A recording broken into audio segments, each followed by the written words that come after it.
ओम शांति। आज हम 7 फरवरी 76 की अव्यक्तवाणी सुनते हैं। आज की वाणी का सार है, महारथी की नथिंग न्यू की स्थिति और व्यर्थ के खाते की समाप्ति।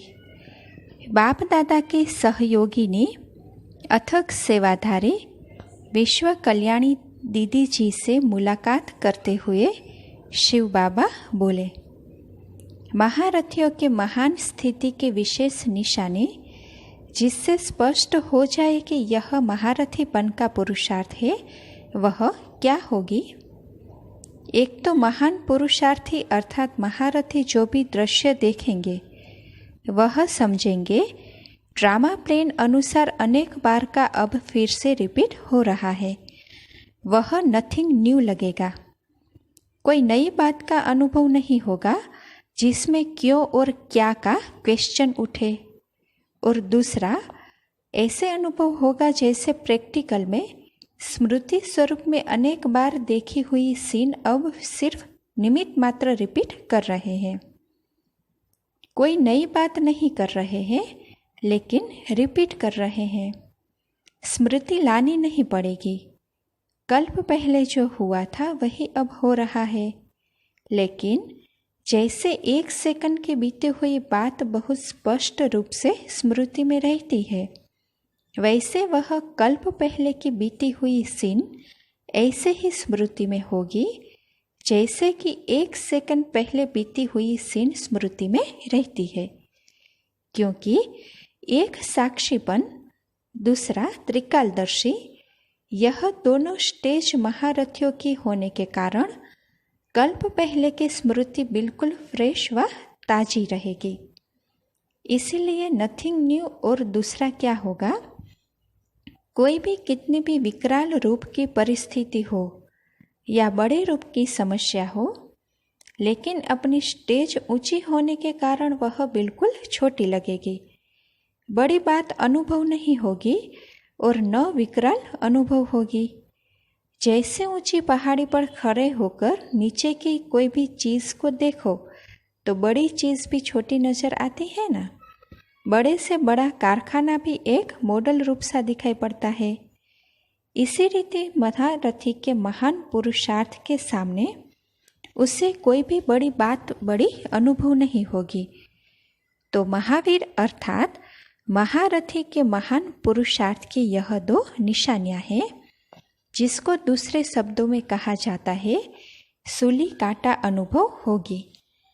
ऐसे महावीर के मुख से जो होने वाली रिजल्ट होगी, अर्थात जो होनी होगी, सदैव वही शब्द मुख से निकलेंगे जो भावी बनी हुई होगी।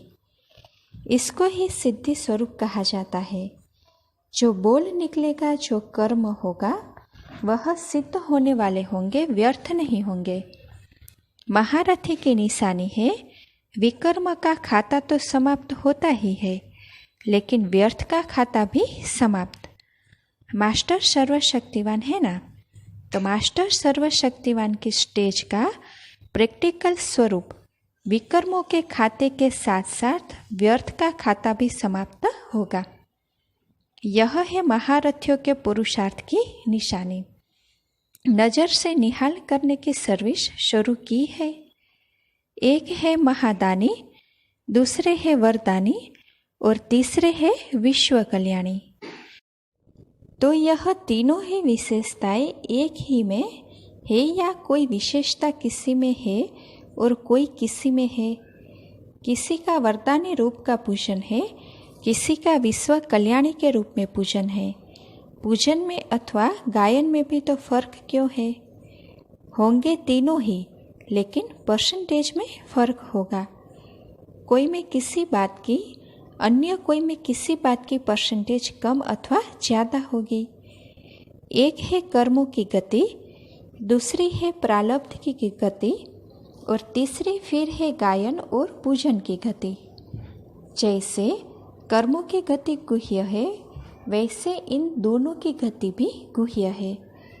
प्रारब्ध का भी साक्षात्कार प्रैक्टिकल में भी अभी होता तो है ना।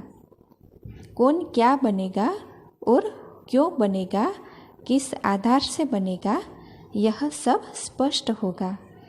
न चाहते हुए भी, न सोचते हुए भी उनका कर्म, सेवा, चलन, स्थिति, संपर्क व संबंध ऑटोमेटिकली ऐसा ही होता रहेगा जिसमें समझ सकेंगे कि ये कौन क्या बनने वाला है। चलन अर्थात कर्म ही उनका दर्पण हो जाएगा।